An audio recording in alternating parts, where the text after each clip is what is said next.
تو اللہ تعالیٰ نے رشتہ داری کو رحم کہا. کیا مطلب یہ رشتہ داری جو ہے یہ اللہ تبارک و تعالیٰ کی بنائی ہوئی چیز ہے. یہ مین میڈ نہیں ہے، انسان کی بنائی ہوئی چیز نہیں. اللہ نے یہ رشتہ بنایا ہے. یہ بائی چوائس نہیں ہے کہ آپ کسی کے بھائی ہو گئے. اللہ نے بھائی بنایا تب بھائی ہوئے. اللہ نے کسی کو آپ کا دادا بنایا تو آپ کے دادا ہوئے. اللہ نے کسی کو آپ کا پوتا بنایا تو آپ کا وہ پوتا ہوئے. تو ان رشتوں کی بڑی اہمیت ہے. قرآن کریم کی وہ آیت سورہ نساء کی پہلی آیت جو اللہ کے نبی صلی اللہ علیہ وسلم اپنے ہر خطبے میں پڑھتے تھے، وہ آیت تو ہم لوگوں کو یاد بھی ہو گئی ہوگی سنتے سنتے. اس آیت میں اللہ تعالیٰ نے رشتوں کی اہمیت کو بتایا ہے. وَاتَّقُوا اللَّهَ الَّذِي تَسَاءَلُونَ بِهِ وَالْأَرْحَامَ إِنَّ اللَّهَ كَانَ عَلَيْكُمْ رَقِيبًا.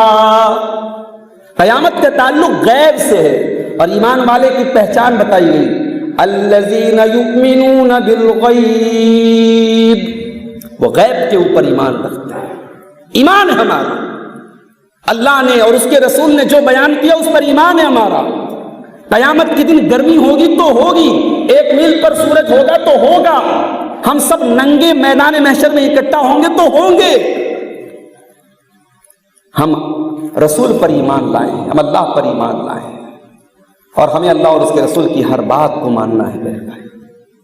ہماری لاجک، ہماری ریزننگ، ہماری عقل، ہماری منطق، ہماری سائنس مانے نہ مانے، ہم سائنس پر ایمان نہیں لائے، ہم لاجک پر ایمان نہیں لائے، ہم لاجک کی بیس پر ایمان نہیں لائے، ہم اللہ اور اس کے رسول پر ایمان لائے. تو قیامت کے دن کا جو یہ منظر ہوگا اس میں سارے انسانوں کی پہلی پرائیورٹی کیا ہوگی کہ جلدی سے حساب کتاب ہو جائے. جنت میں جائیں گے کہ جہنم میں جائیں گے یہ بات کا مسئلہ ہے. آپ اللہ سے کہہ کر کے جلدی سے حساب کروا دیجیے. آدم علیہ السلام فرمائیں گے ان ربی غضب ما لم یغضب قبلہ ابدا. آج میرا پروردگار اتنا غصے میں کبھی نہیں تھا، اور میں اللہ کی بارگاہ میں سوال کرنے کے لائق نہیں ہوں. میں نے اللہ کے منع کرنے کے باوجود جنت میں اس درخت کے پھل کو کھا لیا تھا جس کے قریب جانے سے اللہ نے منع کیا تھا. میں آپ لوگوں کی یہ کام نہیں کر سکتا، لست لہا، میں اس قابل نہیں ہوں. لیکن آپ لوگ حضرت نوح علیہ السلام کے پاس چلے جائیے، وہ دنیا میں اللہ کے پہلے رسول ہیں، 950 سال تک اللہ کے دین کی تبلیغ کرنے والے ہیں. حضرت نوح کے پاس آپ چلے جائیے، وہ آپ کا مسئلہ حل کر دیں گے. لوگ نوح علیہ السلام کے پاس آئیں گے، ان کے سامنے بھی اپنی فریاد رکھیں گے، وہ بھی معذرت کا اظہار کر لیں گے، لست لہا، میں اس قابل نہیں ہوں. وہ کہیں گے ابراہیم علیہ السلام کے پاس چلے جاؤ، ابراہیم علیہ السلام بھی معذرت کا اظہار کر لیں گے. اس کے بعد بھی آج عدالت میں چلے جاؤ، بنارس کی کچہری میں چلے جاؤ، آپ کو غیر مسلموں سے زیادہ کیس ملیں گے مسلمانوں کے، زمین کے، جائیداد کے، مال کے، آپس میں لڑائی کے، جھگڑے کے، سب سے زیادہ کیس ہمیں ملیں گے. کیوں ایسا ہو رہا ہے میرے بھائی؟ اس کا حل کیا ہے؟ یہ خاندانوں کے جھگڑے مٹیں گے کیسے؟ آج کی میری تقریر کا عنوان یہی ہے کہ خاندانی اختلافات کو، خاندانی جھگڑوں کو مٹایا کیسے جائے. اس میں سب سے پہلی بات آپ نوٹ کر لیجیے، یہ رشتہ داریاں ہیں تو ایک بات آپ یاد رکھیے میرے بھائی، برداشت کرنا پڑے گا. اگر آپ چاہتے ہیں ایسی دنیا جہاں کسی سے آپ کا اختلاف نہ ہو، جہاں آپ کو کبھی کوئی برا بھلا نہ کہے، پہاڑوں پہ چلے جاؤ، جنگلوں میں چلے جاؤ. اس سرزمین پہ رہ کے، لوگوں کے بیچ میں رہ کے سب لوگ واہ واہ واہ واہ کریں، یہ تو پاسبل نہیں ہے میرے بھائی، یہ ممکن نہیں ہے. اللہ کے پیارے نبی فرماتے ہیں، صحیح مسلم پڑھ لینا، سمجھ لینا.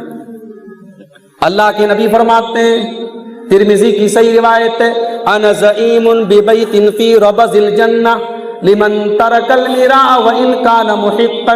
میں جنت کے نچلے درجے میں ایک مکان کی گارنٹی دیتا ہوں اس انسان کو جو حق پر ہونے کے باوجود جھگڑا ختم کر دے، جو جھگڑے کو ختم کر دے، جو معاملے کو نپٹا دے. اس کو پتا ہے کہ میں صحیح ہوں، سامنے والا غلط ہے، پھر بھی جھگڑے کو ختم کرنے کے لیے وہ بات کو ختم کر دیتا ہے. اللہ کے نبی فرماتے ہیں، میں اس کو گارنٹی دیتا ہوں جنت کے نچلے حصے میں ایک مکان کی. وَبِبَيْتٍ فِي أَوْسَطِ الْجَنَّةِ، اور جنت کے بیچ میں ایک مکان کی گارنٹی دیتا ہوں اس انسان کو، لمن ترک الکذب وان کان مازحا، جو مذاق میں بھی جھوٹ نہ بولے، وببیت فی اعلی الجنہ، اور جنت کے اعلیٰ درجے میں ایک مکان کی گارنٹی دیتا ہوں اس انسان کو، لمن حسن خلقہ، جس کے اخلاق اچھے ہوں۔ جھگڑا ختم کر دو، میرے پہل کر دو، ناک کی پر۔ میں آج ایک ایسے ٹاپک پر کچھ گفتگو کرنا چاہتا ہوں جس کا تعلق تقریباً ہم میں سے ہر انسان سے، کوئی ایسا گھر نہیں ہے، کوئی ایسی فیملی نہیں ہے، کوئی ایسا پریوار نہیں ہے جہاں آج کچھ نہ کچھ اختلافات ہوں۔ کہیں بھائی بھائی میں نہیں اچھی نب پا رہی ہے، کہیں باپ بیٹے میں عرصے سے بول چال بند ہے، کہیں چچا بھتیجے میں دشمنی ہے، مقدمے بازی ہے۔ یہ گھر گھر کی کہانی، یہ خاندان، یہ پریوار، یہ فیملی، جو ظاہر ہے کہ ہمارے آپس کے تعلق کا ایک رشتہ ہوتا ہے۔ بھئی ہمارا کوئی بھائی ہے، ہمارا کوئی بھتیجا ہے، ہمارا کوئی بھانجا ہے، یہ رشتے ہی ہمیں آپس میں جوڑتے ہیں۔ اور ان رشتوں کو قرآن و سنت میں رحم کہا گیا۔ رحم جانتے کس کو کہتے ہیں؟ رحم کہتے ہیں جہاں سے بچے کی پیدائش ہوتی ہے، اس کو انگلش میں وام بولتے ہیں، WOMB، وام۔ رحم مادر، جہاں سے بچے کی پیدائش ہوتی ہے، اس چیز کو عربی میں رحم کہتے ہیں۔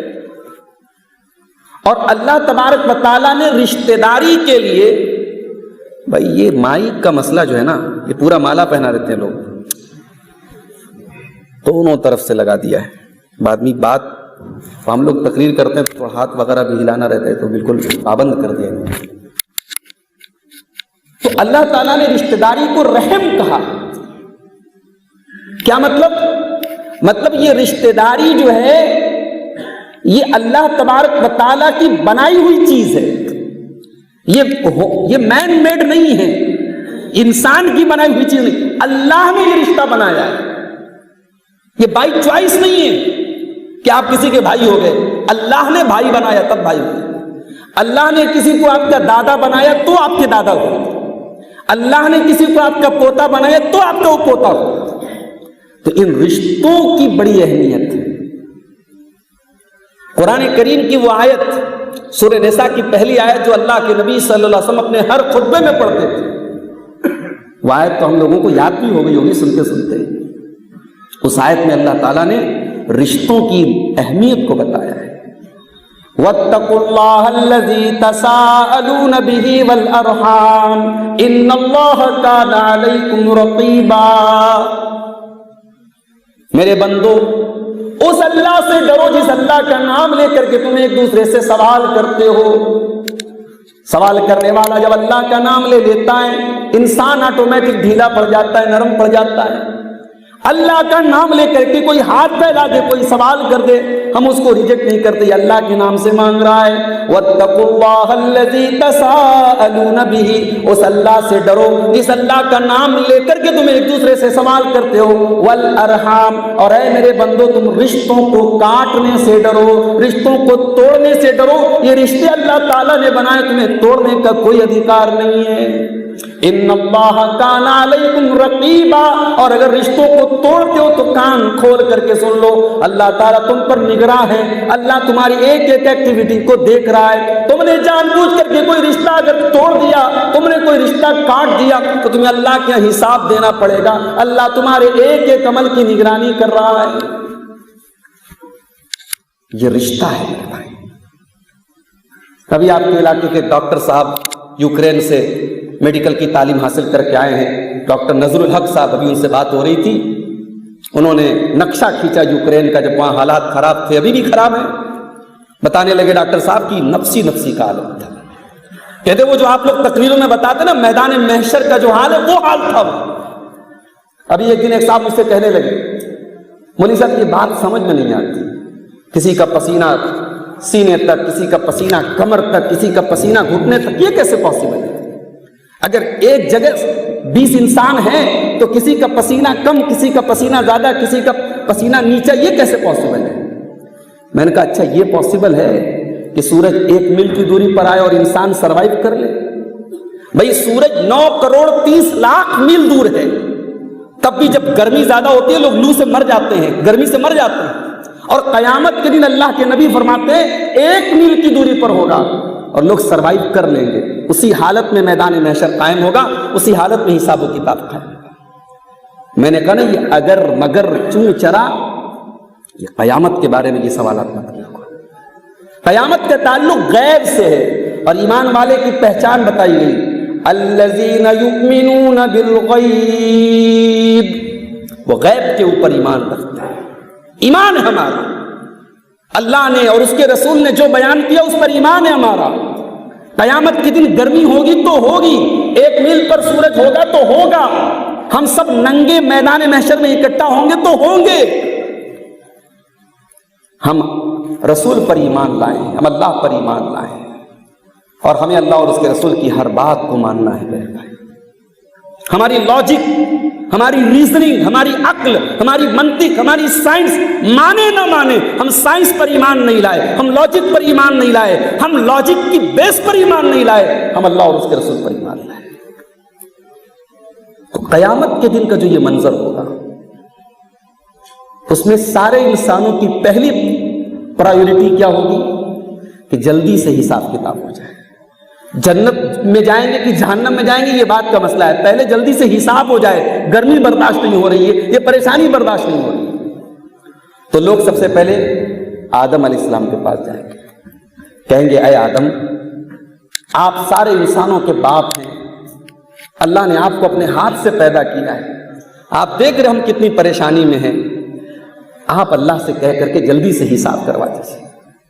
آدم علیہ السلام فرمائیں گے ان ربی غضب ما لم یغضب قبلہ ابدا، آج میرا پروردگار اتنا غصے میں کبھی نہیں تھا، اور میں اللہ کی بارگاہ میں سوال کرنے کے لائق نہیں ہوں۔ میں نے اللہ کے منع کرنے کے باوجود جنت میں اس درخت کے پھل کو کھا لیا تھا جس کے قریب جانے سے اللہ نے منع کیا تھا۔ میں آپ لوگوں کی یہ کام نہیں کر سکتا، لست لہا، میں اس قابل نہیں ہوں۔ لیکن آپ لوگ حضرت نوح علیہ السلام کے پاس چلے جائیے، وہ دنیا میں اللہ کے پہلے رسول ہیں، 950 سال تک اللہ کے دین کی تبلیغ کرنے والے ہیں۔ حضرت نوح کے پاس آپ چلے جائیے، وہ آپ کا مسئلہ حل کر دیں گے۔ لوگ نوح علیہ السلام کے پاس آئیں گے، ان کے سامنے بھی اپنی فریاد رکھیں گے، وہ بھی معذرت کا اظہار کر لیں گے، لست لہا، میں اس قابل نہیں ہوں۔ وہ کہیں گے ابراہیم علیہ السلام کے پاس چلے جاؤ، ابراہیم علیہ السلام بھی معذرت کا اظہار کر لیں گے، کہیں گے میں اس قابل نہیں۔ تم موسیٰ علیہ السلام کے پاس چلے جاؤ، موسیٰ علیہ السلام بھی معذرت کر لیں گے، کہیں گے عیسیٰ علیہ السلام کے پاس چلے جاؤ۔ لوگ عیسیٰ علیہ السلام کے پاس آئیں گے، وہ بھی انکار کر دیں گے اور کہیں گے جاؤ اللہ کے آخری نبی جناب محمد الرسول اللہ صلی اللہ علیہ وسلم کے پاس چلے جاؤ۔ اسلم کانپوری نے کہا تھا بروز قیامت بجز نفسی نفسی کسے یاد آئے گی اسلم کسی کی، نہ بھولیں گے جس کو نبی مکرم، وہ امت نہیں ہے تو پھر اور کیا ہے۔ سارے نبی کہیں گے میں اس قابل نہیں ہوں، ہمارے نبی کہیں گے انا لہا، میں تم لوگوں کے لیے سفارش کروں گا اللہ کی بارگاہ۔ اللہ اکبر، اس نبی کو ہم سے کتنا پیار ہے، ہماری جان قربان، ہمارے ماں باپ اس نبی کے اوپر قربان۔ اس نبی نے، وہ نبی دنیا میں بھی ہمارے لیے رحمت اور آخرت میں بھی رحمت۔ جب سارے نبی کہیں گے آج مجھے اپنی فکر ہے، مجھے اپنے دامن کی فکر ہے، اس دن بھی اس نبی کو اپنی امت کے گنہگاروں کی فکر۔ اللہ کے نبی اللہ کی بارگاہ میں سجدہ کریں گے، اللہ کی حمد و ثنا بیان کریں گے، ایسی حمد و ثنا جو آج تک کسی نے نہ کی ہوگی۔ اللہ کی طرف سے آواز دی جائے گی یا محمد ارفع راسک، اے میرے حبیب سر اٹھائیے، سل تو مانگیے دیا جائے گا، اشفع تو شفع، آج آپ سفارش کیجئے، آج آپ کی سفارش کو قبول کیا جائے گا۔ اللہ کے نبی اس کے بعد سفارش کریں گے اور اللہ تعالیٰ حساب و کتاب لے گا۔ اب اس کے بعد صحیح مسلم کے الفاظ ہیں فَيُوزَعُ الصِّرَاطُ،